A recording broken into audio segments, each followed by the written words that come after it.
Hello. হ্যাঁ, আমি সুস্মিতা বলছি। ভালো আছেন তো? আমিও ভালো আছি। আর প্রথমেই বলে নিই, আমার ভিডিওটা আপনারা দেখবেন, ভালো লাগলে সাবস্ক্রাইব করবেন। এটাতে অনেকটা আপনার খুব সুন্দর লাগবে, অনেকটা নলেজ আমরা গ্যাদার করতে পারি এই ধরনের আলোচনা করলে। তো যাই হোক, এবং খুব প্রয়োজনীয়, অপ্রয়োজনীয় একেবারেই না। হুম। তাহলে আপনারা সাবস্ক্রাইব করবেন। এবারে আমার টপিকটা আমি শুরু করি। আজকের টপিক হলো লবঙ্গ। লবঙ্গ একটা মানে শুকনো ফুলের কুঁড়ি হিসেবে আমরা ব্যবহার করে থাকি বা খাই, যার মধ্যে খুব সুগন্ধ রয়েছে। লবঙ্গতে খুব সুগন্ধ আছে না? আমরা যেমন মুখে দিলে মুখের থেকে সুন্দর গন্ধ বেরোবে লবঙ্গের, সেরকম সুগন্ধ আছে শুকনো ফুলের কুঁড়িটা কিন্তু। আর লবঙ্গের যে ডাল বা পাতা, সেগুলো কিন্তু আমরা খাই না, কিন্তু আয়ুর্বেদিক ওষুধে ব্যবহার করা যায় বা করে থাকে। এবারে আমাদের প্রশ্নটা হলো যে আমরা কি করে লবঙ্গ গাছটাকে লাগাবো। খুব মজার একটা সুন্দর একটা জিনিস, খুব অভিজ্ঞতা মানে এটার থেকে আমি সঞ্চয় করেছি। সেটা হচ্ছে, লবঙ্গ যে গাছটা, গাছে তো ফুল ফোটে, ফল হয়, ফলটা একদম পেকে যাবে, টসটসে পাকা হবে। যখন টসটসে পাকা হয়ে যাবে তখনই আপনি গাছ থেকে ফলটা তুলে নিলেন। তুলে নিয়ে ওইটা সংগৃহীত যে ফলটা, সেটা আপনি নার্সারিতে বপন করলেন। শুকনো শুকনো ফল দিয়ে কিন্তু লবঙ্গ গাছ হয় না, এটা বারবার মাথায় রাখবেন। শুকনো লবঙ্গ দিয়ে কিন্তু গাছ তৈরি হয় না। শুকনো ফল শুকনো ফল দিয়েও হয় না, যেটা শুকনো ফল বলছি, শুকনো ফল দিয়ে লবঙ্গ গাছ হয় না। মানে ফলটা পাকা অবস্থায় সতেজ এবং তাজা, একেবারে টসটসে গাছ থেকে পেরে নেওয়া, সেরকমভাবে নিয়ে সেটা আপনি নার্সারিতে বপন করলেন, এবং আস্তে আস্তে ওটার থেকে অঙ্কুর বেরোলো, আস্তে আস্তে ছোট্ট চারা গাছ শুরু হলো, শুরু হতে হতে এটা ধীরে ধীরে বড় হতে শুরু করলো।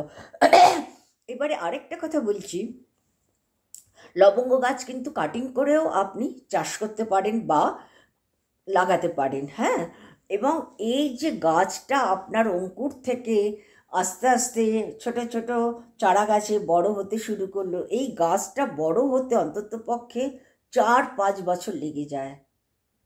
4-5 বছর এই গাছটা, মানে ফুল আসতে 4-5 বছর লেগে যায়। আর এই গাছটা পরিপক্কতা আসে 15 থেকে 20 বছরের মধ্যে। 15 থেকে 20 বছরের মধ্যে এই গাছের পরিপক্কতা আসে, কিন্তু গাছটা বড় হয়ে যখন ফুল আসে গাছে, ফুল সেই ফুলটা হয় 4 থেকে 5 বছর পরে। ওকে, তাহলে এইবারে আমরা আসি কি করে আমরা কিভাবে লবঙ্গটা খাওয়া উচিত, তাই না? লবঙ্গটা তো যথেষ্ট উপকারী, এবং সবচেয়ে বড় জিনিস, আমরা লবঙ্গ বিভিন্ন নিরামিষ খাদ্য বলুন, আমিষ খাদ্য বলুন, ব্যবহার করে থাকি লবঙ্গ। হ্যাঁ, প্রত্যেক দিন আপনি 1 থেকে 2টো করে লবঙ্গ আপনি খেতে পারেন, এর বেশি কিন্তু খাবেন না, তাতে ক্ষতি হওয়ার সম্ভাবনা থাকে। দিনে দিনে প্রত্যেক দিনের কথা বলা হচ্ছে, 1 থেকে 2টো লবঙ্গ খাবেন, এর বেশি খাবেন না, এতে ক্ষতি হওয়ার সম্ভাবনা থাকে। তাছাড়া বিশেষ করে বলছে, যাদের রক্তে শর্করার মাত্রা রয়েছে, হ্যাঁ, তাদের মানে শর্করা কমে যাওয়ার সম্ভাবনা থাকে এইটার থেকে, মানে লবঙ্গ থেকে। এবং লবঙ্গ আপনি যদি চিবিয়ে খান, হজম শক্তি বৃদ্ধি হবে, আপনি চিবিয়েও খেতে পারেন। লবঙ্গটা আপনি চিবিয়েও খেতে পারেন, চিবিয়ে খেলে হজম শক্তি বাড়বে, রোগ প্রতিরোধ ক্ষমতা বৃদ্ধি পাবে, দাঁতের ব্যথা কমে, এটা কিন্তু আমি প্রত্যক্ষ। তাছাড়া আরও বিভিন্ন রোগের জন্য যথেষ্ট উপকারী হিসেবে লবঙ্গের ব্যবহার হয়ে থাকে। তাছাড়া বলছে যে খালি পেটে খাবার পরে, মানে আপনি সকালবেলা উঠে একটা দুটো করে খেতে পারেন, একটা দিনে, সারাদিনে একটা থেকে দুটো খেতে পারেন। তাছাড়া বলছে যে আপনি খালি পেটে খেতে পারেন, খাওয়ার পরে খেতে পারেন, বা গরম জলের মধ্যে আপনি ভিজিয়ে, লবঙ্গটা ভিজিয়ে সেই ভেজানো জলটা খেতে পারেন। মানে ওটা প্রচণ্ড উপকারী, প্রচণ্ড উপকারী। এতে কি হয়, অ্যাসিডিটি কমে যায়, অ্যাসিডিটির যাদের সমস্যা আছে তাদের কমে যায়। আর তাছাড়া আপনারা তো জানেন লবঙ্গ বডিকে গরম করে, যার ফলে আমাদের সর্দি কাশিটাও অনেকটা কন্ট্রোলে থাকে এবং কমে যায় বলতে পারেন। হ্যাঁ, তাছাড়া বলছে গরম দুধের সঙ্গে আমরা খাই, আপনি গরম দুধের মধ্যে আপনি মানে পাউডার বানিয়ে মিশিয়ে খেতে পারেন, চায়ের মধ্যে পাউডার বানিয়ে আপনি খেতে পারেন, বা মানে একখানা দিয়ে ফুটিয়ে আপনি খেতে পারেন এবং তার স্বাদ বেড়ে যায় এবং সেটা খুব যথেষ্ট হেলদি। তাছাড়া গুঁড়ো করে তো আপনাকে বলছি, গুঁড়ো করে খেলে তো আরও ভালো। আর যদি না গুঁড়ো করতে পারেন একটা করে, তাহলে আপনারা আগের থেকে পাউডার বানিয়ে রেখে ঢাকনা বন্ধ করে রেখে দেবেন। প্রত্যেক দিন একটা পরিমাণ আপনাদের পরিমাণ করে নেবেন যে একখানা লবঙ্গের পরিমাণ কতটা হতে পারে, সেই হিসেবে আপনারা চায়েতে বা গরম দুধেতে ব্যবহার করবেন, করে খাবেন। তাছাড়া রাতে ঘুমানোর আগে যেটা আমি করি, আমার একটা গলায় খিচখিচ খিচখিচ ভাব আছে, সেটা হচ্ছে আমার দীর্ঘদিন আগে আমার জব শুরু করার মানে টিচিং লাইনে আসার পর থেকে আমার এই একটা অ্যালার্জিতে পরিণত হয়েছে, যেটাকে আমি কন্ট্রোলে রাখতে পেরেছি একমাত্র লবঙ্গ দিয়ে। এটা আমার প্রত্যক্ষ প্রমাণ। সেই জন্য আমি লবঙ্গকে এতটা প্রেফার করি এবং এতটাই সবাইকে অ্যাডভাইস করব, যাদের গলার খিচখিচানি আছে খাবেন না, মুখের মধ্যে ঠোঁটের ভেতরে ঠোঁটের জায়গাতে রেখে দেবেন, মাঝে মাঝে একটুখানি জিভে নিয়ে চুষবেন, আবার তুলে রাখবেন। সারাদিনে একখানাই এনাফ। কিন্তু তার থেকে বড় কথা হচ্ছে দিনের অসুবিধের থেকে রাত্রের ঘুমটা যাতে ভালো হয়, তার জন্য একটা করে লবঙ্গ মুখে রাখবেন, যেটা আমি করি। আমি সারাদিনে খাই না, এবং এটা খেলে কি হচ্ছে, রাতের ঘুমটা ভালো হচ্ছে, স্ট্রেস কমাচ্ছে, তারপরে হজম ক্ষমতা বাড়িয়ে দিচ্ছে, এবং ফলে কি হচ্ছে, রাতের ঘুমটাও খুব ভালো হয়ে যাচ্ছে, তাই না? তাছাড়া বলছি এর মধ্যে প্রচুর উপাদান আছে, প্রচুর উপাদান। লবঙ্গতে যেমন আপনার ইউজেনাল আছে, বেটা ক্যারোফাইলিন আছে, তারপরে ভ্যানিলিন, ট্যানিন, অ্যাসিটাইল, এটা বলতে পারছি না, খুব কঠিন হয়ে যাচ্ছে। ঠিক আছে, আমি অ্যাসিটাইল ইউজেনাল, হ্যাঁ, অ্যাসিটাইল ইউজেনাল আছে। তারপরে ট্যানিক আছে, গ্যালোট্যানিকটা একটা অ্যাসিড, হ্যাঁ, গ্যালোট্যানিক অ্যাসিড আছে, এবং মিথাইল আছে, মিথাইল স্যালিসাইলেটের মতন মানে অনেক স্যালিসাইলেটের মতন, মিথাইল স্যালিসাইলেটের মতন অনেক গুরুত্বপূর্ণ রাসায়নিক উপাদান আছে।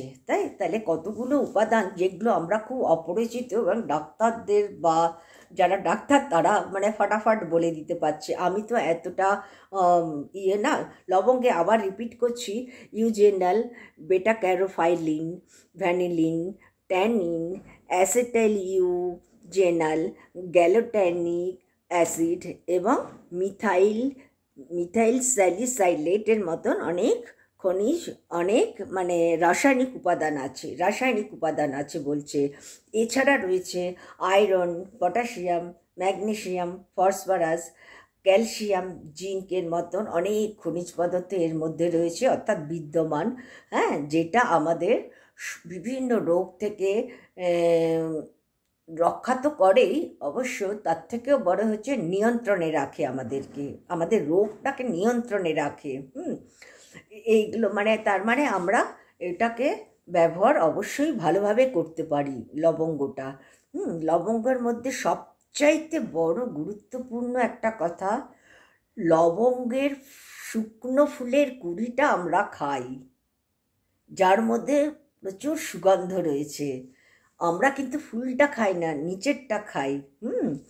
আমি থাম্বনেইলে ফটো দেব, আশা করি আপনাদের বুঝতে পারবেন সেটা।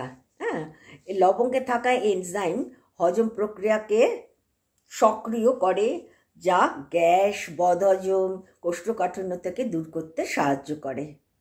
হ্যাঁ, তাছাড়া বলছে যে এতে মানে অ্যান্টিঅক্সিডেন্ট আছে, অ্যান্টিব্যাকটেরিয়াল উপাদান শরীরের রোগ প্রতিরোধের ক্ষমতা বাড়ায়। এই দুটো আমাদের রোগ প্রতিরোধের ক্ষমতা বাড়ায়। কি কি আছে?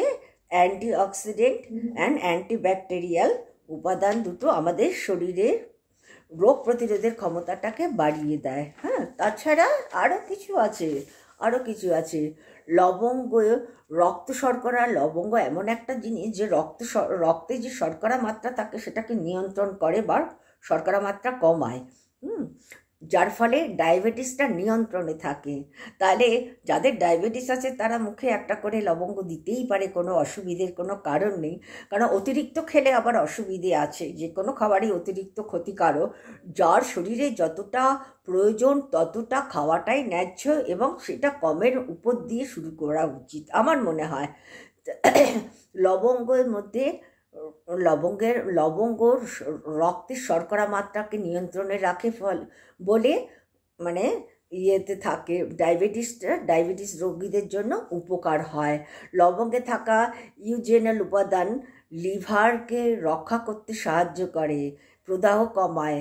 তারপরে লবঙ্গ দাঁতের ব্যথা উপশমকারী হিসেবে কাজ করে যথেষ্ট। এটা তো আমি নিজেও প্রত্যক্ষ। এটি স্ট্রেস এবং উদ্বেগ কমায়, যাতে ভালো ঘুম হয়। আপনি দেখবেন রাতে মুখের মধ্যে একটা দিয়ে রাখবেন, দেখবেন রাতের ঘুমটা খুব ভালো হবে। বলছে স্ট্রেস কমাচ্ছে এবং আপনার কি হচ্ছে, উদ্বেগটাও কমাচ্ছে। মানে উদ্বেগটা একটা সবসময়, অনেক সময় কাজের চাপেতে একটা উদ্বেগ থেকে থাকে, সেটা কমে যায় এটা খেলে। ওজন কমাতে সাহায্য করছে, তারপরে বমি বমি ভাব কমাচ্ছে, কত রকম সমস্যা, চুলের গোড়া মজবুত করতে সাহায্য করছে। হ্যাঁ, লবঙ্গ তেল আছে তো, লবঙ্গ তেল। এই যে এক্ষুনি আমি যেটা বলছিলাম, বলতেই আমি যেটা বলেছি, অপকারিতা তো অবশ্যই আছে। যে কোনো খাবারের অপকারিতা রয়েছে, কারণ অতিরিক্ত খেলেই আমাদের অপকার হচ্ছে এবং এক একজনের এক এক রকম অপকার হচ্ছে। সেক্ষেত্রে সবার আগেই আপনাদের বলে রাখি, যার শরীরে রোগ রয়েছে, মানে খুব গুরুত্বপূর্ণ রোগ রয়েছে, সর্দি কাশি ছাড়া বলছি, দেখুন বছরে একবার জ্বর হওয়া বা পেট খারাপ করা এটা তো কমন ব্যাপার, প্রত্যেকটা মানুষেরই হয়ে থাকে। কিন্তু এমনি একটা বয়সে চলে আসলে বা আজকাল তো মানুষের শরীরে প্রচুর রোগ ধরে গেছে। রোগ যদি থাকে সেই ক্ষেত্রে ডাক্তারের পরামর্শ নিয়ে সবসময় আপনারা যে কোনো খাবারই খাবেন, এমনকি লবঙ্গের কথাও আমি এখানে উল্লেখ করছি। হ্যাঁ, লবঙ্গ তেল বা অতিরিক্ত লবঙ্গ খেলে লিভার, কিডনি ক্ষতি হতে পারে, দুটোই ক্ষতি হতে পারে। অতিরিক্ত, বিশেষ করে শিশুদের ক্ষেত্রে ঝুঁকিটা বেশি থাকে, ভয়ের ঝুঁকিটা বা ক্ষতির ঝুঁকিটা বেশি থাকে যদি অতিরিক্ত খাওয়া হয়।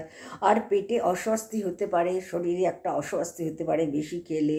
তারপরে যাদের অ্যালার্জি আছে তাদের মানে খুব অসুবিধে হয়, বিভিন্ন রকম অসুবিধে চলে আসে। অ্যালার্জিটা কার কোন খাবারের উপরে হয়, কোন জিনিসের উপরে হয় সেটা বোঝা খুব কঠিন, সেটা যার হয় সেই বোঝে। এবং সেই জন্য যাদের শরীরে অ্যালার্জি আছে তাদেরও ডাক্তারের অনুমতি নিয়ে খাওয়াটা ঠিক। যে কোনো জিনিস, শরীরে রোগ থাকলে ডাক্তারের পরামর্শ নিয়ে খাওয়াটা একমাত্র উপযোগী বা উপযুক্ত বলে মনে হয়। ঠিক আছে, তাহলে আমি এইটুকুনি আজকে রাখলাম। তাহলে আপনারা কতটা জানলেন, আমি তো জানতাম না প্রথমে এইটার সম্পর্কে, এত কিছু আমার জানা ছিল না। এইটার সম্পর্কে আমার কিছুটা জানতাম, কারণ আমার প্র্যাকটিক্যাল এক্সপেরিয়েন্সের উপর দিয়ে আমি বলতে পারতাম। আমি মুখে সবসময় শোয়ার আগে একটা করে লবঙ্গ রাখি, যাতে আমার কোনো গলার খিচখিচ করা যে গলায় না হয়, আর আমার কোনো অসুবিধে হয় না। কারণ লবঙ্গটা আমি ঠোঁটের মধ্যে রেখে দিই, যেটা গলার নালির মধ্যে আটকে যাওয়ার ভয়, সেটা ছোটদের ক্ষেত্রে ভয়টা বেশি আছে। কিন্তু বয়স্ক মানুষ যারা ধীরে ধীরে রেগুলার খেতে শুরু করবে, দিনের বেলা খেতে খেতে আস্তে আস্তে রাত্রিবেলাও ব্যবহার করতে পারেন। কিন্তু আমি বেশি খাই না, দিনে একটাই রাখি। আর কোথাও বাইরে গেলে হয়তো মুখে একটা দিয়ে রাখতে হয়, বাই চান্স যদি কাশি শুরু হয়ে যায়, খুব অসুবিধে হয়ে যায় আমার। যাই হোক, আমি ছাড়ছি। আপনারা ভালো থাকবেন, আমাকে সাবস্ক্রাইব করবেন। আপনারা সুস্থ থাকুন, আমার জন্য ঈশ্বরের কাছে প্রার্থনা করুন। নমস্কার।